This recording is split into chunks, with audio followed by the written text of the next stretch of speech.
Hello everyone, how are you all? Welcome to IDN Fusion by Triumph Academy। मेरा नाम है अरीब। आप देख रहे हैं ब्रांड मैनेजमेंट की सीरीज जिसका यूनिट नंबर 1 हम ऑलरेडी लास्ट वीडियो के अंदर हम कंप्लीट कर आ चुके हैं। आज की वीडियो के अंदर हम करने वाले हैं अपना यूनिट नंबर 2। तो करते हैं आज की वीडियो को स्टार्ट बिना किसी देरी के। वीडियो स्टार्ट होने से पहले वीडियो को कर दीजिए लाइक, चैनल को कर दीजिए सब्सक्राइब, और जिसको भी नोट्स परचेज करने हैं for the ₹150 only, description box, I button and pin comment तीनों जगह आपको हमारे टेलीग्राम का लिंक मिल जाएगा। आप जाकर वहां पर मैसेज करें और सब्जेक्ट का नाम लिखें और नोट्स परचेज कर सकते हैं यूनिट 1 से लेकर 4 तक के फॉर द ₹150 ओनली, मात्र ₹150 के। और इसके अलावा भी हमारे पास सेमेस्टर 8 के सारे नोट्स अवेलेबल हैं। अगर आपको किसी दूसरे सब्जेक्ट के भी नोट्स चाहिए तो वो भी आप लोगों को वहाँ पर मिल जाएंगे। तो करते हैं आज की वीडियो के स्टार्ट बिना किसी देरी के। Unit number 2, brand positioning. तो सबसे पहले इसके अंदर जो आता है पहला टॉपिक वो आता है ब्रांड बिल्डिंग।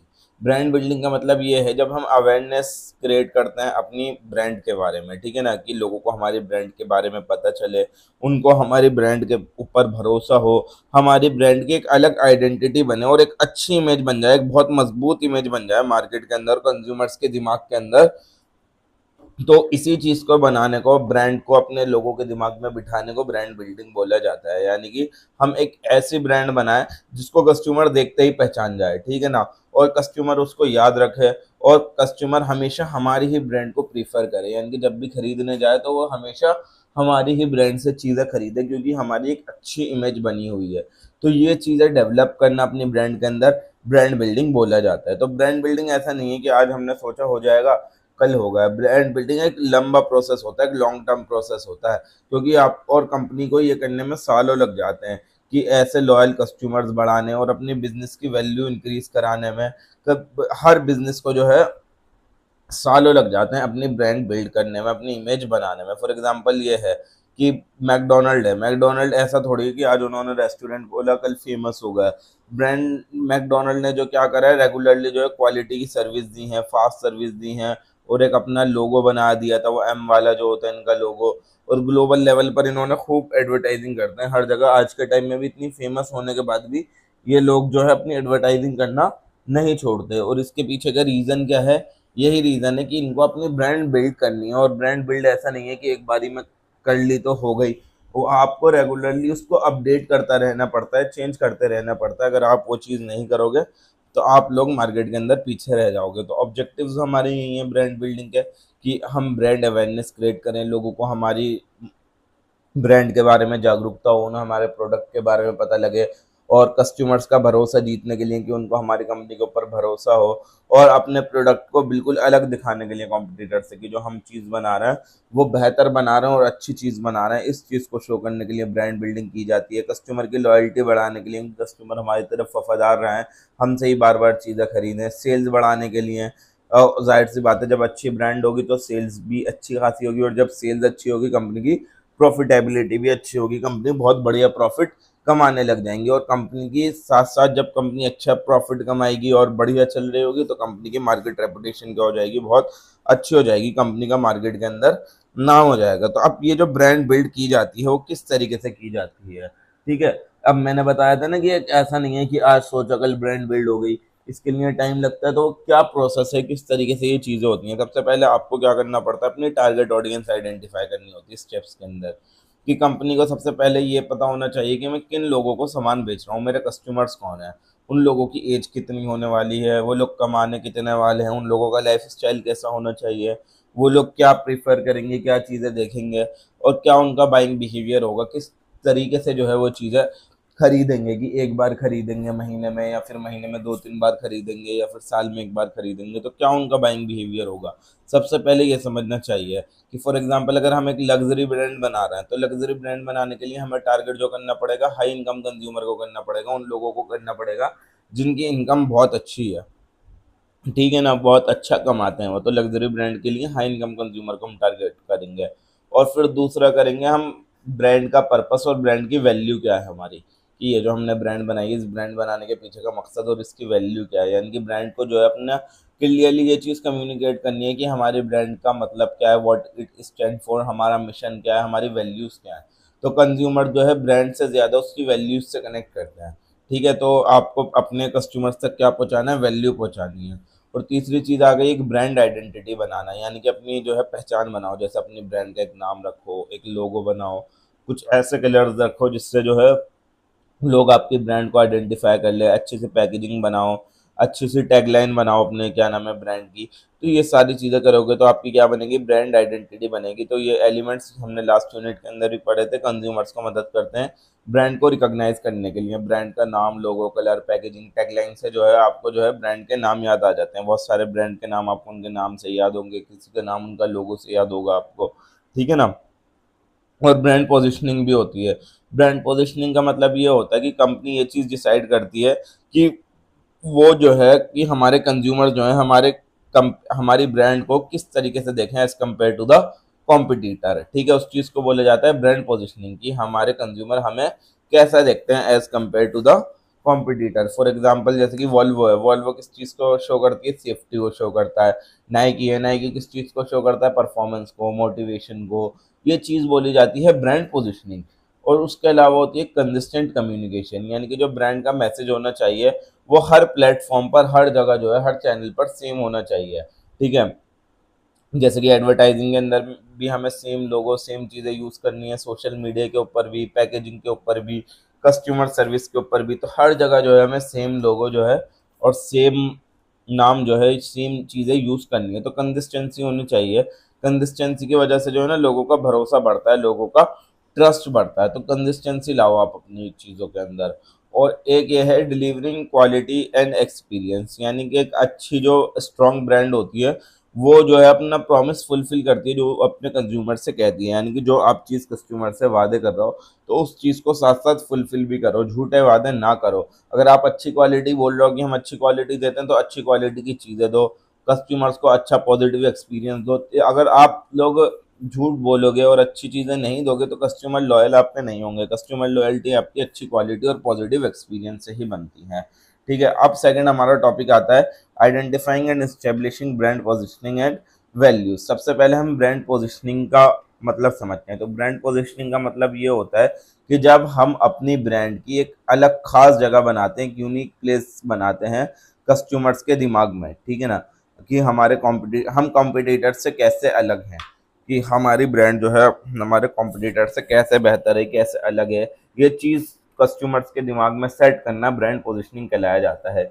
यानी कि ब्रांड पोजीशनिंग के अंदर हम ये एक्सप्लेन करते हैं कि हमारी ब्रांड ऑफर क्या कर रही है, हमारे पास खासियतें क्या हैं, और क्यों हमारी ब्रांड जो है सब लोगों से अलग है, और क्यों कंज्यूमर को हमारा ही ब्रांड को चूज करना चाहिए as compare to the other brands जो कि मार्केट में ऑल्सो अवेलेबल हैं। तो पोजीशनिंग जो है कंज्यूमर्स को हेल्प करती है कि वो जो है ब्रांड वैल्यू को बहुत अच्छे से समझ पाए, बहुत जल्दी समझ पाए। उस चीज़ को जो है BMW, वो क्या नाम है आपका, ब्रांड पोजीशनिंग बोला जाता है। BMW का तो मैं एग्जांपल दे रहा था, एग्जांपल ब्रांड पोजीशनिंग के जैसे ये है कि BMW है। BMW का नाम सुन के आपके दिमाग में क्या चीज़ आ रही है, कुछ लग्जरी कार होगी, अच्छी परफॉर्मेंस वाली कार होगी, ठीक है ना। तो ये हो गई उसकी ब्रांड पोजीशनिंग, कि आपके नाम सुनते ही आपके दिमाग में उसकी एक इमेज क्रिएट हो गई। कोलगेट का नाम सुनते ही आपने क्या बोला कि डेंटल केयर से रिलेटेड होगा, दांतों की प्रोटेक्शन से रिलेटेड होगा, है ना। तो ये चीज़ होती है। आज और अमेज़ॉन का नाम सुनकर आपको ये लगा होगा कि कन्वीनियंस है, कितनी आसानी से सामान आ जाता है, इतनी सारी वैरायटी अवेलेबल है, इसके ऊपर वैरायटी का हम सामान मंगा सकते हैं। तो ये चीज़ होती है हमारी ब्रांड पोजीशनिंग। अब स्टेप्स क्या क्या होते हैं ब्रांड पोजीशनिंग को आइडेंटिफाई करने के लिए, ठीक है। सबसे पहले जो है आपको वही टारगेट मार्केट को समझो, यानी कि आप जो है अपने कस्टमर्स की ज़रूरतों को समझो कि हमारे कस्टमर को चाहिए क्या और वो प्रीफर क्या करते हैं, क्या चीज़ें वो खरीदते हैं, क्या चीज़ें जो है उनको चाहिए। यानी कि आप जो है अपने कंज्यूमर से पूछो कि आप लोगों को क्या चाहिए, आप लोगों को अपनी रियल लाइफ के अंदर क्या प्रॉब्लम्स फेस करनी पड़ती हैं हमारे प्रोडक्ट से रिलेटेड, और क्या फ़ायदा आपको एक्सपेक्ट होते हैं कि अगर आप हमारा प्रोडक्ट यूज़ कर लोगे तो आपको ये फ़ायदा मिलेगा। तो सबसे पहले जो आपकी टारगेटेड मार्केट है उसकी प्रॉब्लम्स को समझो, उसकी ज़रूरतों को समझो, उसकी प्रेफरेंस को समझो। फिर उसके बाद समझने के बाद आप अपने कॉम्पिटिटर को एनालाइज करो, यानी कंपनी को जो है, जो भी कॉम्पिटिटर ब्रांड्स हैं जो भी सेम प्रोडक्ट बना रही हैं, उनको स्टडी करना है कि वो लोग कैसे काम कर रहे हैं, और अगर अपने अंदर कुछ कमी दिखे, कुछ गैप दिखे तो उसको ढूंढकर जो है फुलफिल करना है। और अगर कहीं अपॉर्चुनिटी दिखती है कि हाँ ये चीज़ नहीं हो रही दूसरी कंपनी में भी जो कि मैं कर सकता हूँ, तो वो हैंड टू हैंड आपको कर देनी है। तो जब आपको अपॉर्चुनिटी मिलती है और आप उसको ग्रैब कर लेते हो तो वो आपके अंदर यूनिकनेस आती है, आप सबसे अलग कहलाए जाते हो। ठीक है, देखिए इसके अंदर यही बात होती है, अपॉर्चुनिटी सबको मिलती है, जो अपॉर्चुनिटी ग्रैब कर लेती है कंपनी उसी को यूनिक बोला जाता है। ठीक है, तो ये यही चीज है। अब आप अपना फिर अपनी यूएसपी पता करो, यानी कि आपके अंदर यूनिक सेलिंग प्रोपोजिशन जो होती है यूएसपी, कि आपके अंदर वो क्या है। यूएसपी का मतलब वो होता है कि आपके अंदर ऐसी क्या खासियत है, कि आपके अंदर ऐसा स्पेशल फीचर है या फिर क्या फायदा आपके प्रोडक्ट से लोगों को मिलने वाला है जो आपकी ब्रांड को जो है दूसरे ब्रांड से अलग बनाता है, उसको क्या बोला जाता है, यूएसपी बोला जाता है, यूनिक सेलिंग प्रोपोजिशन। तो आपको अपना यूएसपी फाइंड करना है कि हमारी जो है ब्रांड के अंदर क्या चीज अलग है। फॉर एग्जांपल एक टूथपेस्ट की ब्रांड है, वो हो सकता है सिर्फ इसी चीज के ऊपर फोकस करती हो कि कैविटी नहीं होगी आपके दांतों में, कैविटी से आपके दांत प्रोटेक्ट रहेंगे। ठीक है, तो वो उसका यूनिक सेलिंग पॉइंट है, यानी कि यूनिक सेलिंग प्रोपोजिशन क्या है उसका, कैविटी प्रोटेक्शन उस टूथपेस्ट कंपनी का। फिर आप जो है उससे रिलेटेड अपनी पोजिशनिंग स्टेटमेंट बनाओ, यानी कि आप जो है अपनी पोजिशनिंग स्टेटमेंट के अंदर क्लियरली बताओ कि हमारी टारगेट ऑडियंस कौन होगी, किन लोगों के लिए हमारा प्रोडक्ट है, यूथ के लिए है, एल्डरली लोगों के लिए है। प्रोडक्ट की कैटेगरी बताओ कि फूड प्रोडक्ट है हमारा या फिर गारमेंट्स हैं क्या है, और अपने बेनिफिट्स बताओ कि हमारे प्रोडक्ट को यूज़ करने के ये फ़ायदे हैं, और कॉम्पिटिटिव डिफरेंस बताओ कि क्यों जो है आपका प्रोडक्ट दूसरे प्रोडक्ट से अलग है, दूसरे प्रोडक्ट से बेहतर है। फिर अपनी पोजिशनिंग को कम्युनिकेट करो, यानी कि जो आपकी पोजिशनिंग होनी चाहिए, जो भी आपने ये चीज़ें फाइंड आउट कर ली कि हमारी टारगेट ऑडियंस कौन है, प्रोडक्ट कैटेगरी क्या है, फ़ायदे क्या है, कॉम्पिटिटिव डिफरेंस क्या है, फिर यही सारी चीज़ें जो है आप एडवर्टाइजिंग के अंदर सेम चीज़ें यूज़ करो, पैकेजिंग में सेम चीज़ें यूज़ करो, प्रमोशन में, कस्टमर सर्विसेज में, हर जगह जो है आपको सेम चीज़ें जो है यूज़ करनी है। ठीक है, ताकि जो है आपकी वो बढ़े ब्रांड वैल्यू। अब ब्रांड वैल्यू क्या होती है, ब्रांड वैल्यू का मतलब होता है वो बिलीफ्स, वो प्रिंसिपल जो एक ब्रांड के बिहेवियर को और उसकी कम्युनिकेशन को गाइड करते हैं कि हमारी जो है ब्रांड कैसी है, हमारे ब्रांड के बिलीफ्स क्या हैं, प्रिंसिपल्स क्या हैं। यानी कि ब्रांड वैल्यू के अंदर ये चीज़ रिप्रेजेंट की जाती है कि कंपनी हमारी किसके लिए स्टैंड करती है, what the company stand for, कि हमारी कंपनी की एक्चुअल वैल्यू क्या है। एग्जांपल ये आ गए ब्रांड वैल्यू के कि हमारी कंपनी किस चीज़ के लिए फेमस है, कि हम इनोवेशन करते हैं या फिर हम अच्छी क्वालिटी की चीज़ें देते हैं, हम सस्टेनेबल प्रोडक्ट बनाते हैं, या फिर हमारी कंपनी ईमानदार है, या फिर हमारी कंपनी के कस्टमर सेटिस्फाइड रहते हैं, या फिर हम कोई सोशल रिस्पॉन्सिबिलिटी फुलफिल कर रहे हैं। ये चीज़ होती है ब्रांड वैल्यू, कि हमारे अंदर कुछ एक खासियत है हमारी ब्रांड के अंदर, हमारी वो बिलीफ्स हैं, वो हमारे प्रिंसिपल हैं जो कि हमारे ब्रांड के बिहेवियर को गाइड कर रहा है। ठीक है, तो अब एक टॉपिक आता है हमारा ब्रांड रिपोजिशनिंग का। ब्रांड रिपोजिशन, देखिए ब्रांड पोजिशनिंग तो हमने समझ लिया था। ब्रांड रिपोजिशनिंग का मतलब यही होता है कि जो हमारी एग्जिस्टिंग इमेज है या फिर जो हमारी ब्रांड की परसेप्शन है लोगों के दिमाग में, उसको बिल्कुल बदल देना, बिल्कुल चेंज कर देना, ब्रांड रिपोजिशनिंग कहलाया जाता है। ब्रांड पोजिशनिंग का मतलब वो चीज़ सेट करना लोगों के दिमाग में, और उस चीज़ को बदलना रिपोजिशनिंग कहलाया जाएगा, position to reposition. Companies reposition कब करती हैं, जब उनकी सेल डिक्लाइन हो रही होती है, यानी कि एक ही चीज़ यूज़ कर रहे हैं वो इतने साल से, अब जो है वो चीज़ काम नहीं कर रही, अब उनकी सेल गिरती जा रही है। तो जब सेल डिक्लाइन हो रही है तब कंपनी ब्रांड रिपोजिशनिंग का इस्तेमाल करती है। जब कंज्यूमर की प्रेफरेंस बदलती जाती है, कि कंज्यूमर जो है अब नहीं चाहते कि वो आपके प्रोडक्ट खरीदें, वो दूसरी कंपनीज की तरफ बढ़ रहा है, तब कंपनी जो है ब्रांड रिपोजिशनिंग करती है। और जब कंपटीशन बढ़ जाता है, जब आपको लगता है कि सेम पोजीशन से, सेम इमेज से जो है हम अपना प्रॉफिट नहीं कमा सकते, तब कंपनी रिपोजिशनिंग करती है। और जब मार्केट बदल जाती है और कंपनी को लगता है वो मार्केट के अंदर नहीं टिक पाएगी इस पोजीशन के साथ, तो ब्रांड पोजीशनिंग की जाती है। तो मेन गोल यही होता है कि हमारी कंपनी की तरफ नए कस्टमर अट्रैक्ट हों, और जो है जो पुराने थे वो भी बने रहें, वो भी छोड़कर ना जाए। इस चीज़ को हमारा बोला जाता है ब्रांड रिपोजिशनिंग। ब्रांड रिपोजिशनिंग के पीछे के रीज़न क्या क्या होते हैं, वजह क्या क्या होती है कि ब्रांड रिपोजिशनिंग किस वजह से की जाती है। सबसे पहले तो यह है, आज के टाइम में कंज्यूमर की ज़रूरतें बदलती रहती हैं। ठीक है ना, आज किसी कस्टमर को कुछ चीज़ अच्छी लग रही है, कल जो है वो उसको कुछ और चीज़ अच्छी लगेगी। आज वो आपका प्रोडक्ट यूज़ कर रहा है, कल किसी और का करेगा। तो इस वजह से ब्रांड को जो है अपने अंदर चेंजेस लाते रहना चाहिए। दूसरी बात है, हर चीज़ के अंदर कंपटीशन बढ़ गया है, यानी कि नए नए कॉम्पिटिटर आ रहे हैं हर जगह, जिसकी वजह से मार्केट शेयर एक ही चीज़ का गिरता जा रहा है। पहले एक प्रोडक्ट सिर्फ एक ही कंपनी बेचती थी, आज वही एक प्रोडक्ट 10 कंपनी बेच रही हैं। और आउटडेटेड ब्रांड इमेज जब हो जाती है, यानी कि जब हमारी ब्रांड इतनी पुरानी हो जाती है कि वो काफ़ी ज़्यादा ओल्ड फैशन लगने लगती है, कि यार ये कितनी पुरानी साइन है, पुराना लोगो है इनका। तो जब बहुत ज़्यादा आउटडेटेड हो जाती है तब ब्रांड रिपोजिशनिंग की जाती है। और जब टेक्नोलॉजिकल चेंजेस आते हैं, यानी कि अगर नई टेक्नोलॉजी आ गई तो आपको भी अपनी इमेज बदलनी पड़ेगी, उस नई टेक्नोलॉजी के हिसाब से अपने आप को अडॉप्ट करना पड़ेगा। या फिर जब कंपनी को किसी भी नई मार्केट के अंदर एंटर होना है, कोई भी नया प्रोडक्ट उनको मार्केट के अंदर निकालना है, तो हर मार्केट के अंदर जो है ना आपको अलग अलग पोजिशनिंग चाहिए होगी। आप एक ही ब्रांड पोजिशनिंग से हर मार्केट के अंदर नहीं टिक सकते। तो जब भी आपको नई मार्केट के अंदर एंटर करना हो, नया प्रोडक्ट निकालना हो, तब आपको फिर से रिपोजिशनिंग करनी पड़ेगी। अब अलग अलग टाइप की रिपोजिशनिंग होती है। एक होती है हमारी प्रोडक्ट रिपोजिशनिंग। जब हम प्रोडक्ट रिपोजिशनिंग उसको बोलते हैं जब हम जो हमारा प्रोडक्ट है जो हम बेच रहे हैं मार्केट के अंदर, उसकी खासियतें या फिर उसकी क्वालिटी बदल देते हैं, ठीक है, ताकि हम मार्केट के अंदर एडजस्ट कर पाए, उसको प्रोडक्ट रिपोजिशनिंग बोला जाता है। और दूसरी चीज होती है इमेज रिपोजिशनिंग, कि हम प्रोडक्ट तो वही बेच रहे हैं बट हमने अपनी एडवर्टाइजिंग का तरीका बदल दिया, हमने पैकेजिंग बदल दी, या फिर हमने अपना मैसेज पहुंचाने का, कम्युनिकेशन करने का तरीका बदल दिया। उसको इमेज रिपोजिशनिंग बोला जाता है कि हम चीज वही बेच रहे हैं, बस एडवर्टाइजिंग, पैकेजिंग और कम्युनिकेशन स्टाइल हमारा बदल गया।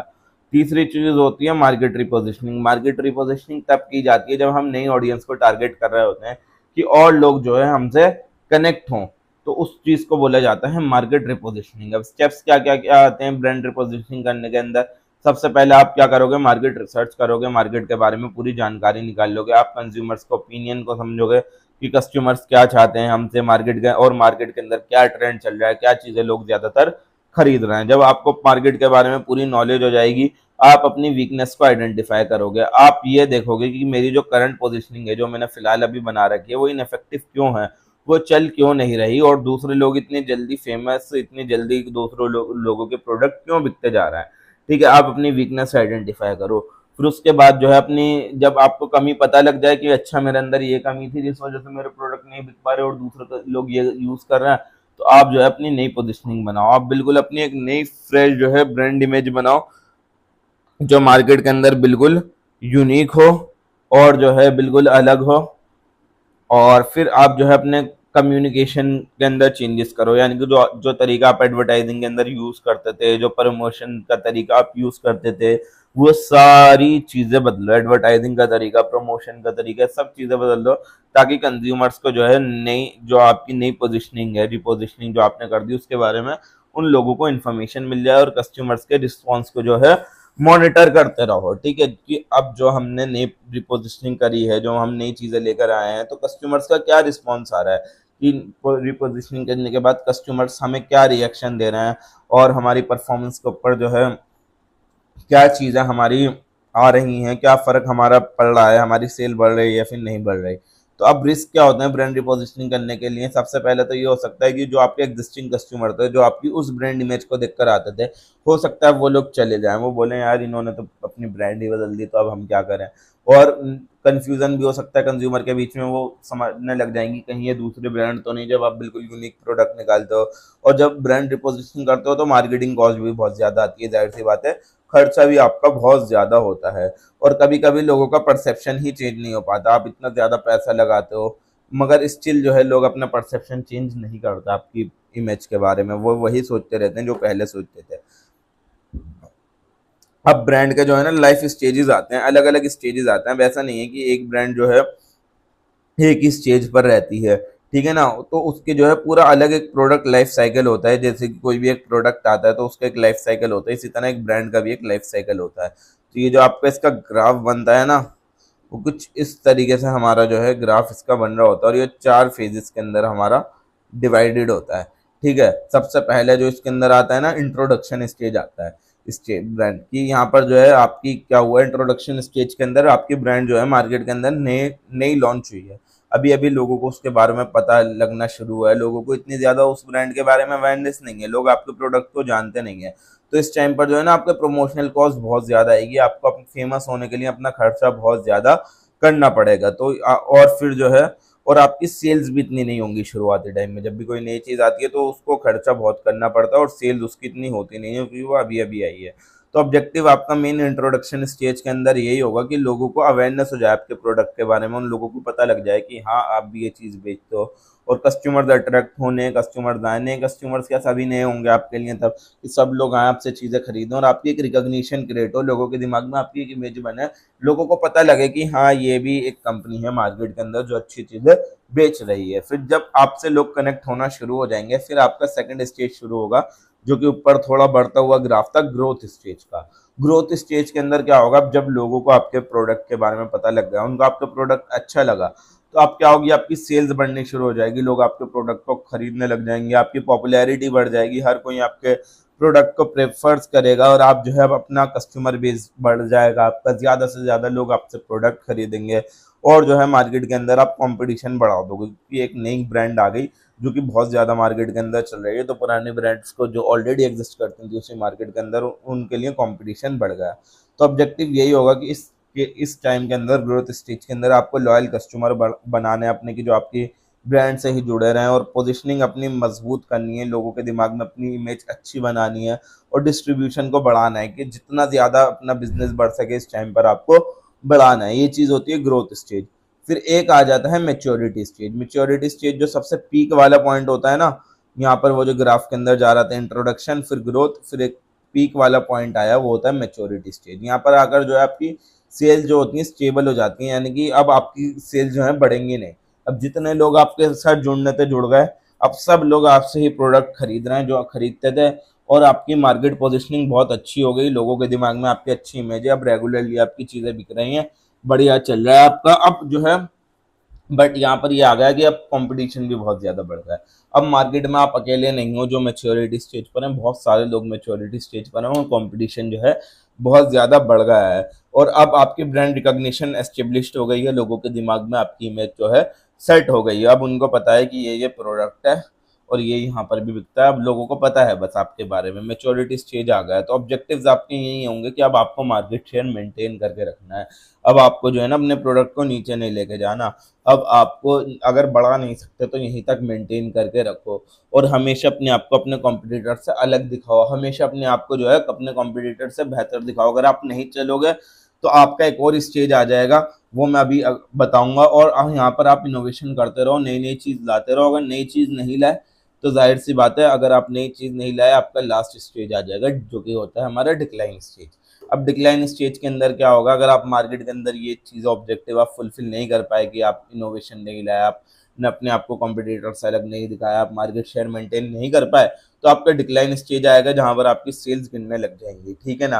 कस्टमर्स का आपके पास से इंटरेस्ट जाने लगेगा और ट्रेंड जो है बदलने लगेगा, क्योंकि ट्रेंड बदल रहा है और आपने उसके हिसाब से अपने आप को अडॉप्ट नहीं करा, तो आपका डिक्लाइन स्टेज आएगा। रीजन क्या था कि टेक्नोलॉजिकल चेंजेस आए, आपने अडॉप्ट नहीं करा, नए कॉम्पिटिटर्स आए, आपने ध्यान नहीं दिया, कंज्यूमर्स की प्रेफरेंस चेंज हुई, आपने ध्यान नहीं दिया, आप सेम अपने ब्रांड पोजीशनिंग पर रहे, आपने ब्रांड पोजीशनिंग नहीं करी, तो ये फिर आपका आ गया डिक्लाइन स्टेज। तो ये मैंने आपको चारों बता दिए, इंट्रोडक्शन स्टेज, फिर ग्रोथ, फिर मेच्योरिटी, फिर डिक्लाइन। ये चार स्टेज जो होते हैं आपके ग्राफ के ऊपर होते हैं, आप ग्राफ बनाकर भी बना सकते हैं एग्जाम के अंदर। तो स्ट्रेटजीज यही होती हैं, अगर डिक्लाइन स्टेज नहीं चाहिए तो रिपोजिशन करो, अपनी ब्रांड को इमेज अच्छी करो, अपने प्रोडक्ट को इम्प्रूव करो और नए मार्केट्स के अंदर एंटर करो, दूसरी चीज़ें ट्राई करो, ठीक है। डिक्लाइन स्टेज से आपको यही चीज़ें बचा सकती हैं। अब आती है हमारी ब्रांड पर्सनैलिटी। ब्रांड पर्सनैलिटी का मतलब वो होता है वो इंसानी खासियत या फिर वो इंसानी ट्रेड्स जो एक ब्रांड के साथ जुड़े हुए होते हैं। यानी कि लोग जो है कभी कभी ब्रांड्स को जो है ना, कंज्यूमर जो है इंसानों की तरह देखते हैं कि जैसे ये भी एक इंसान है, तो उस चीज़ को, उस इंसानी खासियत को या उस ट्रेड को जो एक ब्रांड की होती है वो ब्रांड पर्सनैलिटी कहलाई जाती है। फॉर एग्जाम्पल, एक कस्टमर एक ब्रांड को ऐसा देख रहा है कि ये काफ़ी फ्रेंडली ब्रांड है या फिर काफ़ी सोफिस्टिकेटेड ब्रांड है, क्या काफ़ी यूथफुल ब्रांड है, काफ़ी रिलायबल ब्रांड है या फिर काफ़ी एक्साइटिंग ब्रांड है, तो इस चीज़ को हमारा बोला जाता है ब्रांड पर्सनैलिटी। तो इंपॉर्टेंस क्या होती है हमारी ब्रांड पर्सनैलिटी की, सबसे पहला तो ये होता है कि आपका इमोशनल कनेक्शन बैठ जाता है एक ब्रांड के साथ, यानी कंज्यूमर जो है इमोशनली उस ब्रांड के साथ रिलेट करने लग जाते हैं, उनको वो ब्रांड जो है अच्छी लगने लग जाती है, ठीक है। और आपकी ब्रांड जो है डिफ्रेंशिएट हो जाती है, यानी कि आपकी यूनिक पर्सनैलिटी बन गई, आपकी बिल्कुल एक अलग पर्सनैलिटी बन गई जो आपके लिए फ़ायदेमंद है, आपको मार्केट के अंदर स्टैंड आउट करने में मदद मिलेगी उस अलग इस जो है अपनी अलग स्टेट के साथ। और आपकी लॉयल्टी बढ़ेगी कस्टमर्स की, यानी कंज्यूमर उन्हीं ब्रांड्स को ज़्यादा प्रेफर करते हैं जो उनकी पर्सनैलिटी को मैच करती हैं, ठीक है ना। कंज्यूमर को अगर लगता है कि मेरी पर्सनैलिटी फ्रेंडली है तो वो फ्रेंडली प्रोडक्ट खरीदेंगे। तो ये चीज़ होती है, ब्रांड लॉयल्टी बनेगी कि लोग आपकी तरफ कनेक्टेड रहेंगे और आपकी ब्रांड रिकॉल बढ़ेगी, यानी कि जो एक अच्छी मजबूत पर्सनैलिटी होती है वो ब्रांड्स को जो है मेमोरेबल बना देती है, यानी कि लोगों के दिमाग में आपकी ब्रांड जो होगी छप जाएगी, आपकी ब्रांड जो है इजीली वो रिकॉल कर पाएंगे, जब भी आपकी ब्रांड का नाम आएगा तो वो पहचान जाएंगे, अच्छा ये ब्रांड, ये तो बहुत बढ़िया ब्रांड है। अब डायमेंशंस क्या क्या होती हैं ब्रांड पर्सनैलिटी की, तो एक मार्केटिंग एक्सपर्ट है जेनिफर आगर, उन्होंने 5 मेजर डायमेंशन बताई हैं इसकी। 5 मेजर डायमेंशंस क्या क्या होती हैं ब्रांड पर्सनैलिटी की, sincerity, excitement, competence, sophistication and ruggedness. तो क्या क्या होती हैं, सिंसेरिटी का मतलब ये है कि आपकी जो है एक ब्रांड जो है काफ़ी ईमानदार है, काफ़ी जेन्युइन आपकी ब्रांड है। एक्साइटमेंट का मतलब ये है कि आपकी ब्रांड काफ़ी एनर्जेटिक है या फिर काफ़ी ट्रेंडी आपकी जो है वो है ब्रांड। और कंपटीशन कॉम्पिटेंस का मतलब ये होता है कि काफ़ी भरोसेमंद आपकी ब्रांड है, काफ़ी समझदार, काफ़ी इंटेलिजेंट ब्रांड है आपकी। सोफिस्टिकेशन का मतलब ये होता है कि काफ़ी लग्जीरियस ब्रांड है आपकी या फिर काफ़ी एलिगेंट ब्रांड है आपकी। रगडनेस का मतलब ये होता है कि काफ़ी मजबूत ब्रांड है, स्ट्रॉन्ग ब्रांड है और एडवेंचरस ब्रांड है आपकी।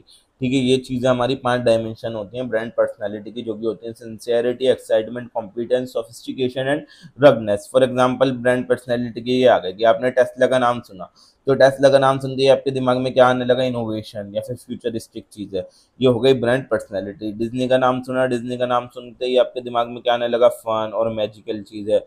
रोलेक्स का नाम सुना, रोलेक्स का नाम सुनते ही लग्जरी वॉचेस या फिर प्रेस्टीज का जो सिंबल हो, आपको बड़ा जो दिखाएं, ऐसी वॉचेस का नाम आ गया।